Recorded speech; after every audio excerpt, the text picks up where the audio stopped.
कल क्या पढ़ रहे थे?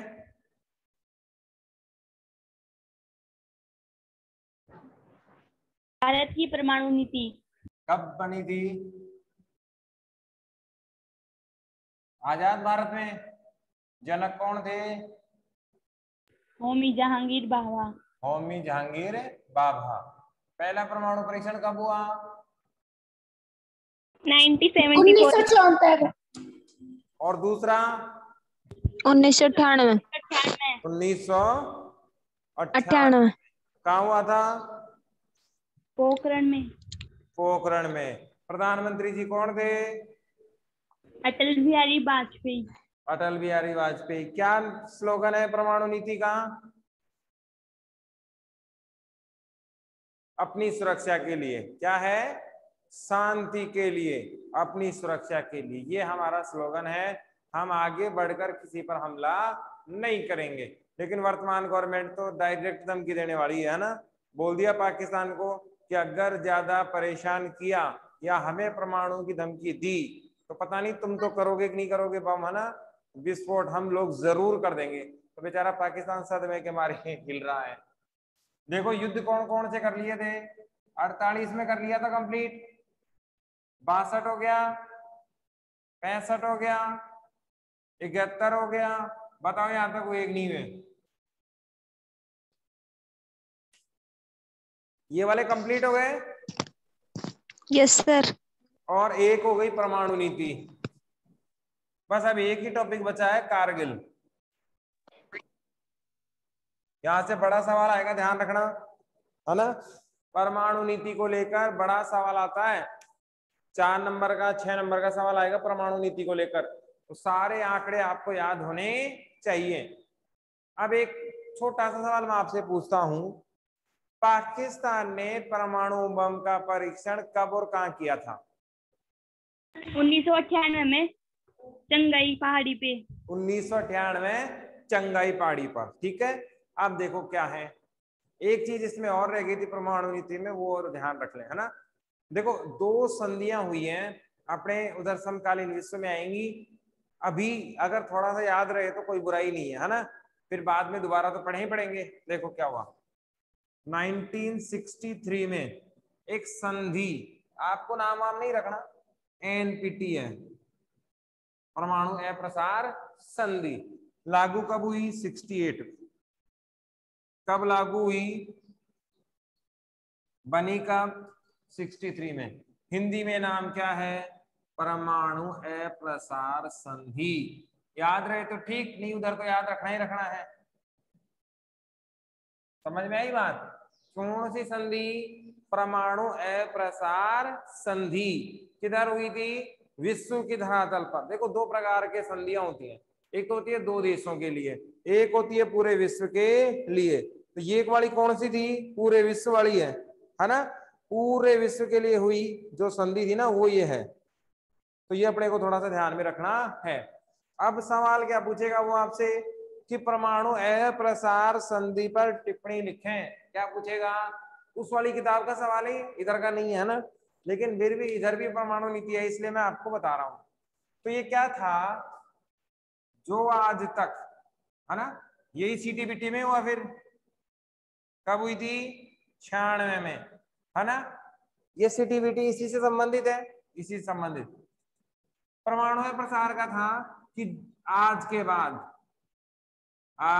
बाद नए परमाणु हथियार नहीं बनाए। समझ में आ रही है बेटा? देखो क्या कहा, देखो जो बना लिए ना वो तो बना लिए, अब आगे मत बनाना, है ना। तो ये क्या थी? दोहराभास था कि भाई हमने तो परमाणु बम बना लिए, अब तुम मत बनाना। ये कौन सी बात हुई? इसीलिए भारत ने साइन नहीं किए, भारत ने हस्ताक्षर नहीं किए। क्यों? क्योंकि ये क्या था? 2 पक्षीय नीति थी। कैसी थी? 2 पक्षीय नीति पर आधारित थी। अब 2 पक्षीय नीति क्या है? ये महाशक्तियों को तो क्या देती थी? महाशक्तियों को तो क्या देती थी? परमाणु रखने की परमिशन। परमाणु रखने की अनुमति, तथा भारत जैसे देशों को ये परमाणु बम बनाने पर क्या लगा रही थी, रोक लगा रही थी। और कब हुई, 96 में। निकिता बेटा समझ में आ रही है बात? Yes sir. देखो क्या है, हम बात कर रहे हैं एनपीटी की, देसी भाषा में क्या कहते हैं, परमाणु प्रसार संधि। लागू कब हुई, 63 में। बनी कब, 63 में। लागू कब हुई, 68 में। और फिर इसका जो अपडेट वर्जन आया वो 96 में आ गया।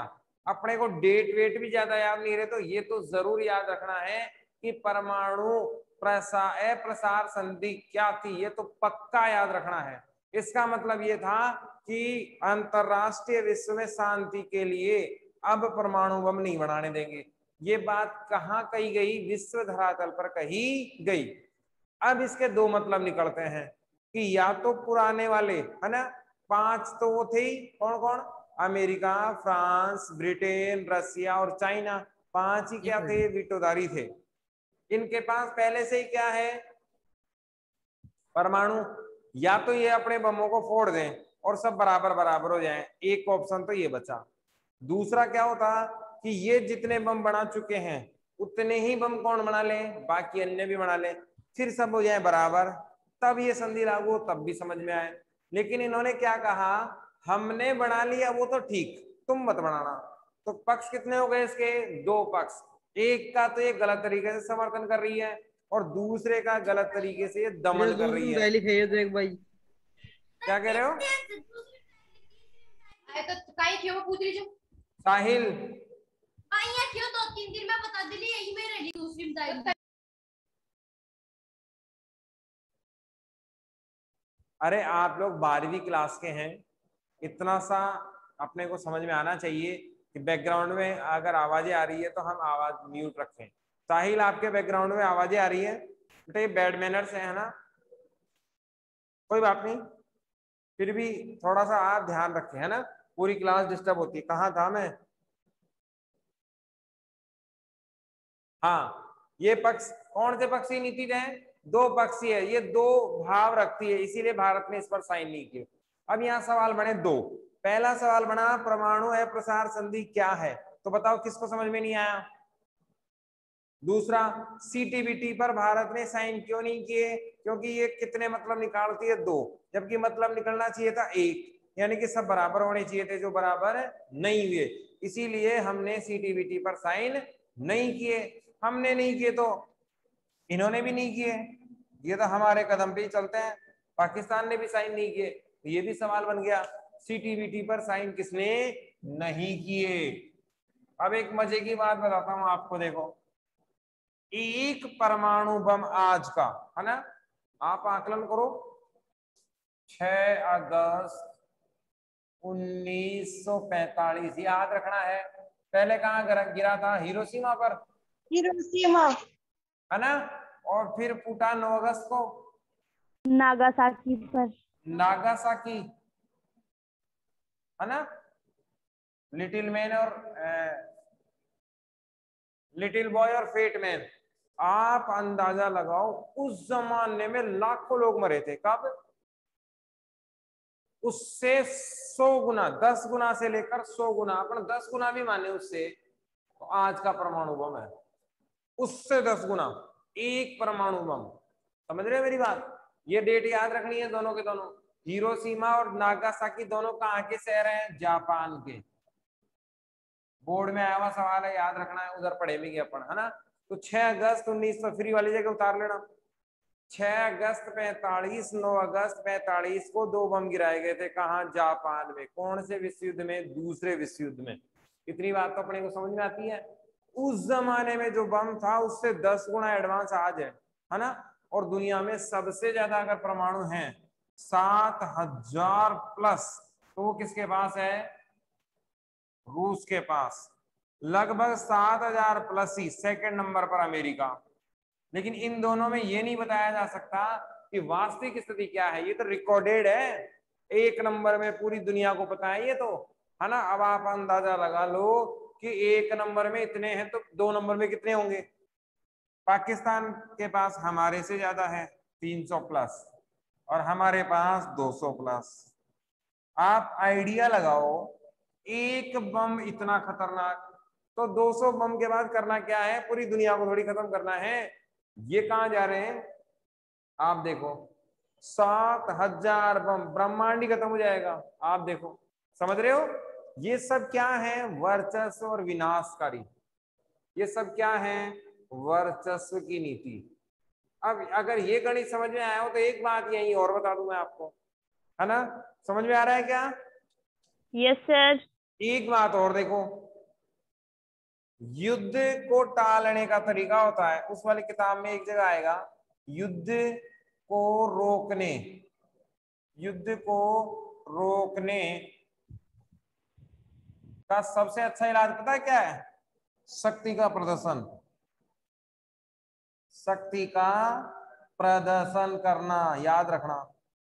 देखो, एक मोटा ताजा राक्षस टाइप का आदमी है ना, मेरे जैसा नहीं, मैं तो कमजोरी हूँ, राक्षस टाइप का आदमी तगड़ा, और सामने से आ रहा हो और अपन जा रहे हो और अपनी इच्छा हो रही है आज तो लड़ाई लड़ाई करेंगे, तो क्या कर सकते हैं क्या लड़ाई? नहीं। क्या दिख रहा है? ताकत दिख रही है, नहीं लड़ सकते। और एक कमजोर सा आ गया मेरे जैसा, तो लड़ाई लड़ाई करने की इच्छा हो जाएगी, है कि नहीं है? तो ये वाले जो राष्ट्र है ना, वो शक्ति का प्रदर्शन करते हैं, दिखावा करते हैं कि भाई हमारे पास इतनी ताकत है और दुनिया में किसी की हिम्मत नहीं हमसे लड़ सके। तो अगर आपको विश्व में शांति बनाए रखनी है, या अपना दबदबा बनाए रखना है, या ये अपने आप को युद्ध से बचना है, तो आप क्या कर दो, शक्ति प्रदर्शन कर दो। चीन ने 62 में यही किया था, बताओ किया था कि नहीं किया था? तो युद्ध को रोकने के लिए, वर्चस्व बढ़ाने के लिए, हेगेमनी को लाने के लिए, ये सब तो याद है ना, हेगेमनी को लाने के लिए, क्या कहते हैं, वर्चस्व को स्थापित करने के लिए, ये एक ही चीज है, क्या अपनाया जाता है? शक्ति प्रदर्शन अपनाया जाता है, दिखावा ज्यादा करो, है ना, ऐसे कर दूंगा वैसे कर दूंगा, करते उड़ते कुछ नहीं है, तो वो डर जाएगा सामने वाला, और आपका पावर ऐसे कैसे बना रहेगा। बताओ क्या दिक्कत है इसमें? क्लियर? सवाल लिख लो। द्वितीय विश्व युद्ध के अंत में कहां बम गिराए गए? द्वितीय विश्व युद्ध के अंत में परमाणु बम कहां गिराए गए? द्वितीय विश्व युद्ध के बाद परमाणु बम कहां कहां गिराए गए? कब कब गिराए गए? क्या क्या नाम था? और शहरों के नाम क्या थे? नाम था लिटिल बॉय, बताओ कितना बढ़िया नाम है, और फेटमैन, ये बमों के नाम है। ठीक है बेटा, कुछ पूछना है क्या? No sir. अब आ जाओ, कारगिल चलते हैं, चले। दुनिया की सबसे ऊंची युद्ध भूमि कौन सी क्षेत्र है?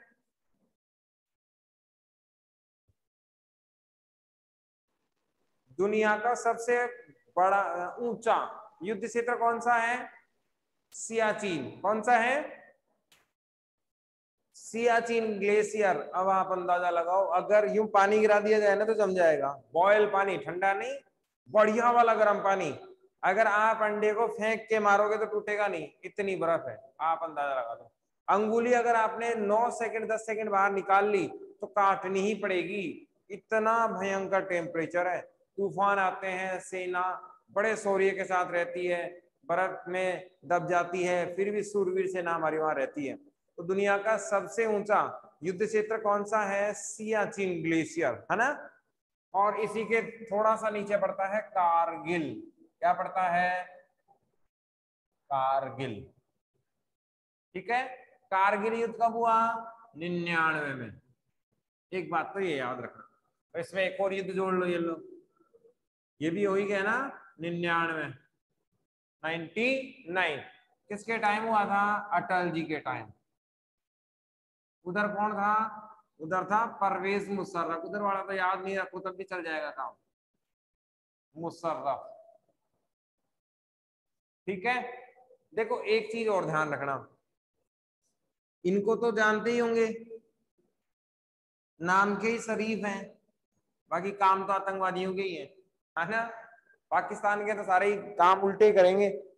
देखो ये क्या थे, चुने हुए प्रधानमंत्री, चुने हुए प्रधानमंत्री कहाँ के, पाकिस्तान के।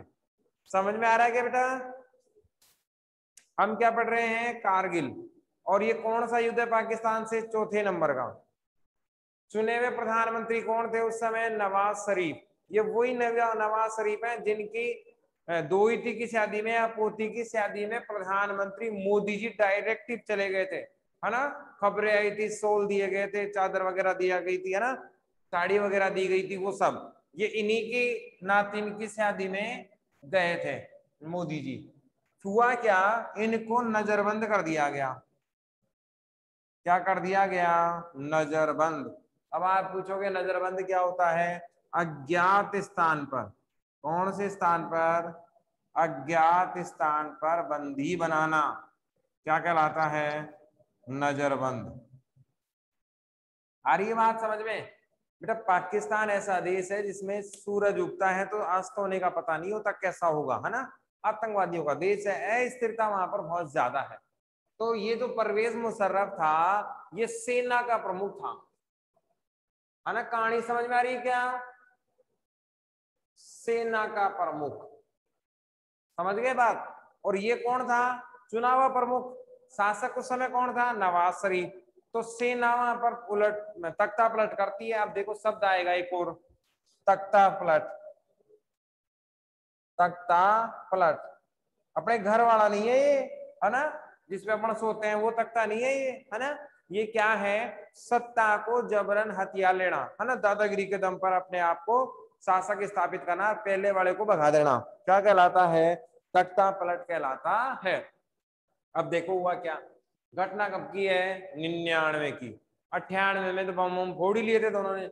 उसके बाद हुआ क्या, अटल जी भारत की साइड से हैं और उधर परवेज मुशर्रफ आ गया, किसको हटाकर, नवाज शरीफ चुने हुए प्रधानमंत्री को कहाँ डाल दिया, जेल में। कौन सी जेल में, नजरबंद, जहां कोई लेना देना नहीं था। इतनी बात समझ में आ रही क्या, क्या कर दिया, तख्ता पलट कर दिया। अब इसमें कोई शब्द समझ में नहीं आ रहा तो बताओ, नहीं आगे बढ़े। ठीक है बेटा, साहिल कुछ पूछना है क्या?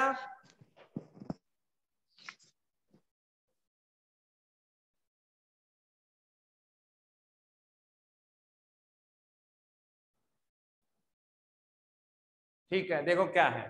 अब हुआ क्या, ये आ गया परवेज मुशर्रफ, तो उसने अवैध घुसपैठ करना शुरू कर दिया, अवैध घुसपैठ करना शुरू कर दिया। अब ये अवैध घुसपैठ क्या होता है, गलत तरीके से, गलत तरीके से भारतीय चौकियों पर कब्जा करना।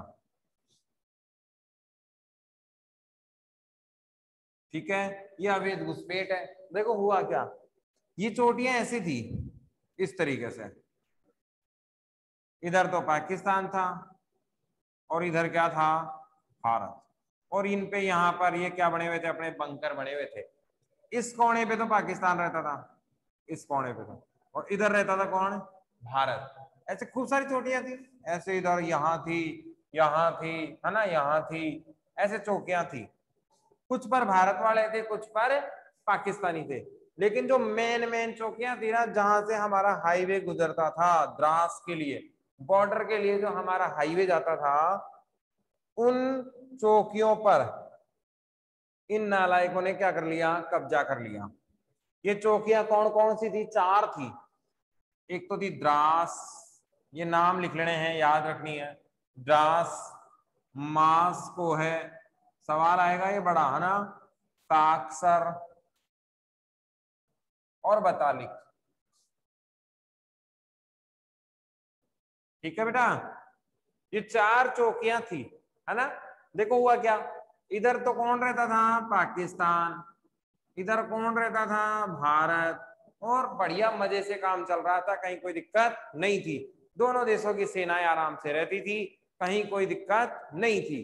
फिर हुआ क्या, इन्होंने दिमाग लगा दिया, 4 महीने ये नीचे आते थे, 4 महीने हम नीचे जाते थे। कौन से मौसम में? सर्द वाले मौसम में, शीतकाल में। आप जानते हो सियाचिन में कैसी बर्फ है, और ये ठीक उसी से नीचे है कारगिल, है ना।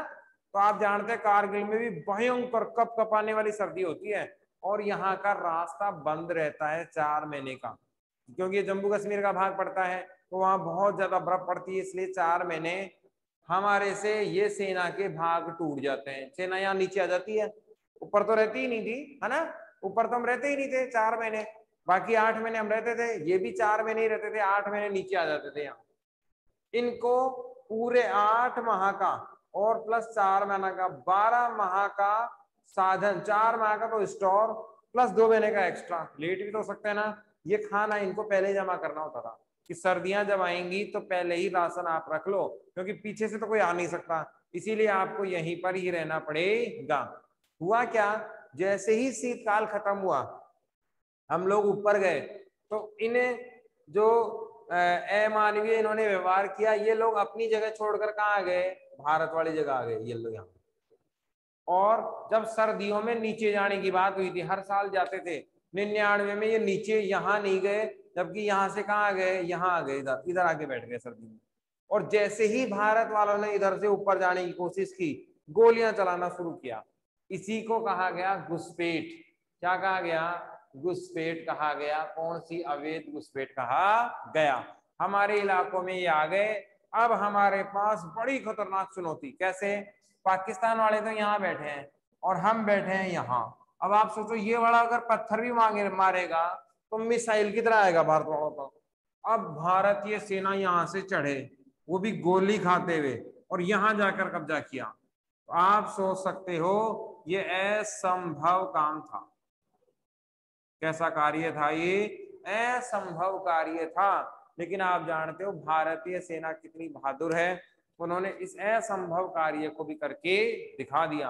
अगर एक सैनिक ऊपर बैठा है तो नीचे वाले 20 सैनिक भी उसके लिए कम है, एक सैनिक 20 पे भारी पड़ेगा। इतना खतरनाक हो जाता है युद्ध क्षेत्र में। चीन वाले मामले में देखा था कि जब ऊंचाई पे सेना का अगर कोई होती है तो दूसरी सेना आसानी से उस पर कब्जा नहीं कर सकती। चीन को हार इसलिए माननी पड़ी, डोकलाम से इनसे पीछे हटना पड़ा। यहाँ पर भारत के पास हारने के अलावा ऑप्शन नहीं था, लेकिन भारतीय सेना की सूझबूझ ने भारतीय सेना को बचा दिया। एलओसी कारगिल मूवी इस पर बनी है ना। तो अब तो एक तो ये याद रखना है, चोटियां कितनी थी? 4, द्रास, मास्को, काक्सर और बतालिक। ठीक है, वही मार्च अप्रैल मई के आसपास का ये महीना था, और 99 की ये घटना थी जब हमने अंतरराष्ट्रीय धरातल पर ये कहा कि भाई पाकिस्तान ने हमला किया है और पाकिस्तान हमें परेशान कर रहा है, घुसपैठ इन्होंने की है अवैध। तो इस मुशर्रफ ने क्या कहा कि ये क्या है? आतंकी है। क्या है? आतंकी है। सेना का कोई रोल नहीं है। कौन सी सेना का? पाकिस्तान की सेना इसमें शामिल नहीं है। फिर हमने इसके सबूत दिए। देखो, अब इनका झूठ बोलने का तरीका देखो। जैसे मान लो ये बॉर्डर है, इधर तो पाकिस्तान और इधर कौन है? भारत। हम अच्छे से जानते हैं कि यहाँ तो भारतीय सैनिक है और यहाँ पाकिस्तानी सैनिक है, और भारत पाकिस्तान का ये जो बॉर्डर है ये इतना सेंसिटिव है कि यहाँ पर परिंदा भी पर नहीं मार सकता, लेकिन ये इतना सेंसिटिव है। आप अंदाजा लगा सकते हो क्या इधर से आतंकवादी आएंगे और वो यहाँ आके बैठ जाएंगे? ये संभव है क्या? बिल्कुल संभव नहीं है, जब तक पाकिस्तान की सेना साथ नहीं दे। बालाकोट जो सर्जिकल स्ट्राइक की थी ना, उरी जो हमले के बाद, है ना, उरी पिक्चर देखी हुआ आपने, उसमें भी जब हमला किया हमने, तो आप अंदाजा लगा सकते हो सेना के अलावा सेना पीछे है और आतंकवादी आगे। ये कैसे संभव हो सकता है? जब तक सेना साथ नहीं देगी तब तक ऐसा संभव नहीं है। इसका मतलब ये हुआ कि ये आतंकी नहीं है। आतंकी भेष में कौन है? सेना है। कहाँ की? पाकिस्तान की। और जब ये बात साबित हो गई तो फिर हमारी सेना इनको कौन सी छोड़ने वाली थी, है ना। चलता उल्टा दिया और भारत क्या हुआ? युद्ध जीत गया। युद्ध जीत गया। और कारगिल विजय को हम विजय दिवस के रूप में भी मनाते हैं। किसके रूप में मनाते हैं? विजय दिवस के रूप में भी मनाते हैं। और ये मई का महीना था। अटल जी अब देखो कितने ईमानदार, वो तो हमारे 4 चौकियों पर कब्जा कर लिया, 2200 सैनिकों को मार दिया, इतना सब कुछ होने के बाद भी भारत ने क्या कहा? आप पाकिस्तान के अंदर नहीं जाएंगे, पाकिस्तान का बॉर्डर पार भारतीय सेना नहीं करेगी, भारतीय सेना नहीं करेगी। और होना वही था, इस युद्ध में भी वही हुआ। Pankaj ji video sir. Video on क्यों कर रखा है? वीडियो ऑन नहीं है सर। अच्छा पिक्चर ही लगा रखी है क्या? अभी तो आ ही रहा था मेरे पास। अरे पिक्चर ही है, ठीक है ना? देखो यहाँ क्या हुआ, पाकिस्तानी सेना भग गई और हम इतने ईमानदार अंदर गए ही नहीं, क्योंकि अटल जी ने आदेश दिया था कि अंदर नहीं जाना चाहिए था, जबकि चाहते तो उनके हिस्से की जमीन हम ले सकते थे। ये कारगिल युद्ध है। बताओ कहाँ दिक्कत आई इसमें? क्या पूछना है, कहाँ दिक्कत आई?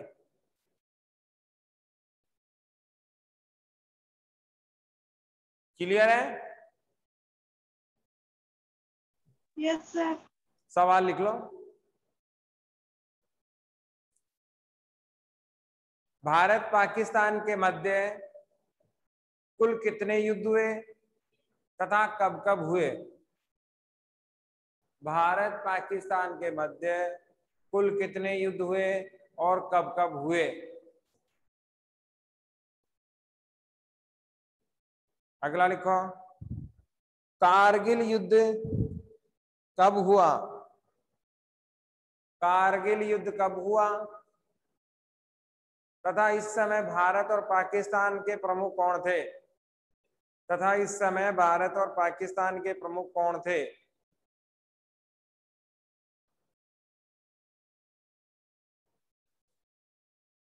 भारत के तो कौन थे? अटल जी, हरी अटल जी। और उधर कौन थे? परवेज मुशर्रफ। ठीक है बेटा, आगे लिखो।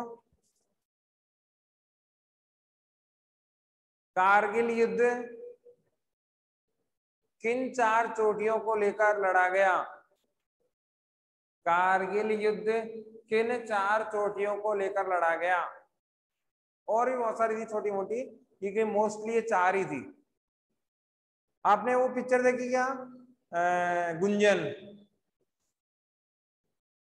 उसमें वो पायलट होती है एक लड़की, और कारगिल युद्ध में ही उसकी ट्रेनिंग के लिए जाती है, और फिर कारगिल युद्ध छिड़ जाता है। उसमें भी कारगिल युद्ध की घटनाएं दिखाई गई है कि भारतीय सेना यस ने सर। किस प्रकार से भारतीय सेना ने सूरवीरता दिखाते हुए कारगिल युद्ध को जीता था। आगे लिखो, इसमें 4 चोटियों के नाम लिख लो। लिखवाऊं क्या? ये देखो, पहला तो द्रास, ये रहा पहली चोटी। कौन सी है? द्रास। दूसरी का नाम है मास्को है, तीसरी है काक्सर, और चौथी है बतालिक। याद रखना है, एग्जाम पूछ लेता है ना? बड़ा सवाल पूछेगा तो चारों चोटियों के नाम लिखने पड़ेंगे। पहली कौन सी है? द्रास। दूसरी कौन सी है? मास्को है। तीसरी कौन सी है? काक्सर। और चौथी कौन सी है? बतालिक। ये 4 चोटियां थी।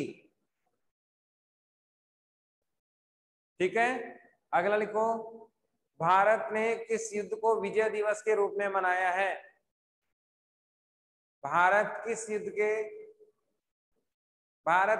को विजय दिवस के रूप में मनाता है? कारगिल वाले को। ठीक है, बस यही है, और तो यहां तो क्या है, बस इतना ही है। अब देखो एक बढ़िया बात और बताते हैं। बस यहां से एक बची आगरा शिखर वार्ता, है ना? पहले वो देख लो, फिर एक जानकारी के लिए आपको बता देते हैं, ये आएगा आगे, उसको भी यही कर लेते हैं, पाकिस्तान का पीछा छुड़ाते हैं यहीं से ही।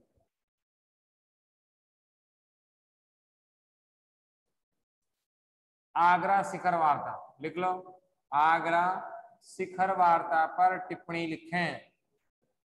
आगरा शिखर वार्ता। सिंधु नदी जल समझौता कब हुआ? सिंधु नदी जल समझौता। अदिति, निकिता, नहीं? लिख लो। भारत पाकिस्तान के मध्य 1960 में। भारत पाकिस्तान, बिचौलिया कौन था? विश्व बैंक, इसने ये संधि करवाई थी। और सिंधु नदी क्या है आप जानते ही हो, ये तो पता है ना सिंधु नदी कहाँ है, क्या है? कश्मीर होते हुए जाती है, कहाँ? पाकिस्तान की तरफ जाती है। क्या नाम है? सिंधु नदी है। इसके जल बंटवारे को लेकर समझौता हुआ था। इंपॉर्टेंट सवाल है, कब हुआ था? 1960 में, 60 में, है कि नहीं है? अब ये आरोप लगा रहा है पाकिस्तान कि भाई हमारा मिनरल वाटर कौन खराब कर देता है? भारत खराब कर देता है ना? इसमें कचरा उचरा केमिकल वगैरह ये डाल देता है।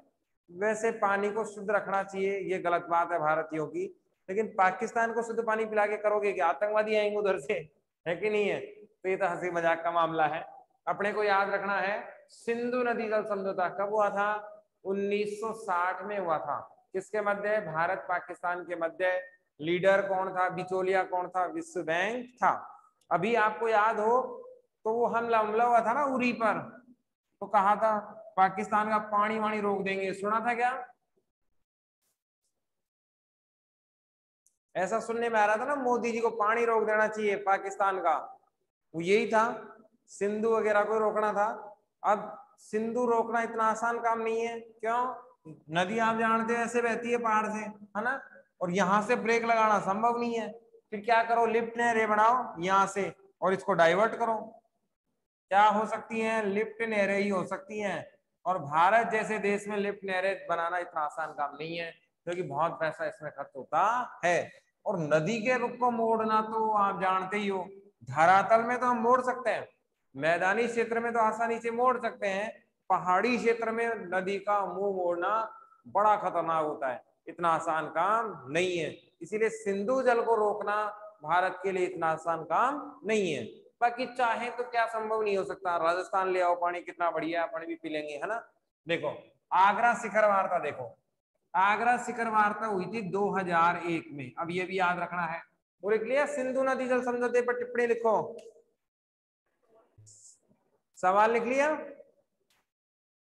लिख लेना 1960, है ना? अब देखो आगरा शिखर वार्ता, ये भी सवाल है, आगरा शिखर वार्ता पर टिप्पणी लिखो, बहुत सिंपल सा सवाल है। देखो वहां से तो कौन आया? परवेज मुशर्रफ, परवेज मुशर्रफ आया, है ना? इधर से कौन थे? अटल जी थे। इनके बीच में शिखर वार्ता हुई, कहाँ? आगरा में। आगरा कहाँ है? ये अपने बगल में यूपी में है ना? उत्तर प्रदेश में है ना आगरा, ताजमहल वाला, वहां ये वार्ता हुई। और यहाँ भिड़ते ही अटल जी ने किसका मुद्दा उठा दिया? जम्मू कश्मीर का, क्योंकि अपन तो टू दी पॉइंट बात करने वाले इंसान है। जम्मू कश्मीर की बात कही और ये भग लिया उधर से। परवेज मुशर्रफ यहाँ से बीच में ही बातचीत छोड़ के भग गया, बातचीत छोड़कर भग गया। इसीलिए ये कैसी है? असफल वार्ता है। क्या है? आगरा शिखर वार्ता कैसी वार्ता है? असफल वार्ता है। सफल भी हो जाती तो कौन सा पाकिस्तान मानने वाला है कि नहीं है? पाकिस्तान तो ऐसा देश है जो संधियां करता है और तोड़ देता है। देखो इसने कसम कब कब खाई? 48 में कसम खाई कि मैं युद्ध नहीं करूंगा, तो 65 में युद्ध लड़ लिया। 65 के बाद कौन सा समझौता हुआ? बताओ भाई, माइक ऑन करो। ताशकंद समझौता। ताशकंद समझौता कहाँ हुआ? उज्बेकिस्तान में। उज्बेकिस्तान की राजधानी है ताशकंद, वहां हुआ ताशकंद। कब हुआ? 1966। 66 में हुआ, है ना? और उस समय कस्में खाई इसने कि युद्ध नहीं लड़ेंगे, तो मामला कब बढ़ा दिया? 71 में। बताओ बढ़ाया कि नहीं बढ़ाया? फिर 71 के बाद कौन सा समझौता हुआ? 71 वाले युद्ध के बाद कौन सा समझौता हुआ? शिमला समझौता। शिमला समझौता। किसके मध्य? भारत पाकिस्तान के मध्य। कब हुआ? 1972। 72 में हुआ शिमला में। शिमला कहाँ है? हिमाचल प्रदेश है ना, अपने बर्फ वाला इलाका है ना, ठंड उंड में अब जा रहे हैं, गर्मी में जाते हैं वहां, वो शिमला। वहां भी इसने कसमें खाई, भाई युद्ध युद्ध नहीं करूंगा और पता नहीं क्या क्या फलाना टिमका। फिर 99 में आ गया पंगा करके, फिर 99 में भी हमने खूब इसको पिटाई कर दी। अब फिर कब आ गया? 2001 में। तो ये मानने वाला नहीं है ना। और ये बातचीत भी क्या रही है? सफल रही, क्योंकि मुद्दा किसका उठा? जम्मू कश्मीर का। और जम्मू कश्मीर में ये बात करना नहीं चाह रहे थे, तो फिर वार्ता होना संभव नहीं है। और 1960 तो अपन भूल ही गए। 1960 में तो पहले से इसने वादे किए थे। तो पाकिस्तान क्या है? वादा तोड़ने का दूसरा नाम। इनसे संधि कर लो और खड्डे में डाल दो, एक ही बात है, कोई बात मानने वाले ये नहीं है। दूसरी चीज, ये अंतरराष्ट्रीय संधियों की भी बात नहीं मानता, चाहे यूएनओ हो, चाहे अंतरराष्ट्रीय न्यायालय हो। आपको याद होगा अभी एक भारतीय नौसेना के भारत का जो एक नागरिक है उसको नौसेना का नागरिक बताया जा रहा है, जबकि वो एक व्यापारी था, है ना। पाकिस्तान कह रहा है नौसैनिक है, जबकि वो एक साधारण व्यापारी था। इराक से उसको उठा ले, ईरान से उसको उठा ले गए, जबरन अपहरण किया और भारत को जासूसी के आरोप में फंसा रहा है। जबकि अंतरराष्ट्रीय न्यायालय ने भी पाकिस्तान को दोषी बता दिया है कि पाकिस्तान चोर है और इसको गलत तरीके से उठाकर ले गया है। तो ऐसे में अंतरराष्ट्रीय कानून पाकिस्तान नहीं मानता, जबकि भारत 100% किसी भी आदेश को आज तक अवहेलना नहीं की है। हम अंतरराष्ट्रीय संधि कानूनों की 100% क्या करते हैं? मानना करते हैं, उनका पालन करते हैं। बस इसके बाद तो और क्या बचा यहां से? कंप्लीट। एक चीज और देखनी है, अगर आपसे कभी ऐसा सवाल पूछ ले, राजस्थान में रातानाड़ा एक जगह है, क्या है? रातानाड़ा। आपके सिलेबस में तो नहीं है। देखो पहले क्या हुआ था, फटाफट देख लो, 1 मिनट का समय बच रहा है। 71 वाले युद्ध में हुआ क्या? ये भारत मान लो, है ना। तो हमारे यहाँ जो प्लेन होते थे ना, वो यहां से उड़ते थे, यहां से उड़ते थे, यहां से उड़ते थे। इस बॉर्डर पे पहुंचने में और इस बॉर्डर पे पहुंचने में बहुत टाइम लगता था। फिर यहां से यहां आएंगे, यहां से यहां आएंगे, फिर जाएंगे। अभी हमने क्या किया, देखो यहां तो पड़ता है जैसलमेर, फिर पड़ता है जोधपुर, ऐसा ही पड़ता है। तो ये जोधपुर का हवाई अड्डा है रातानाड़ा, ये अंडरग्राउंड हवाई अड्डा है।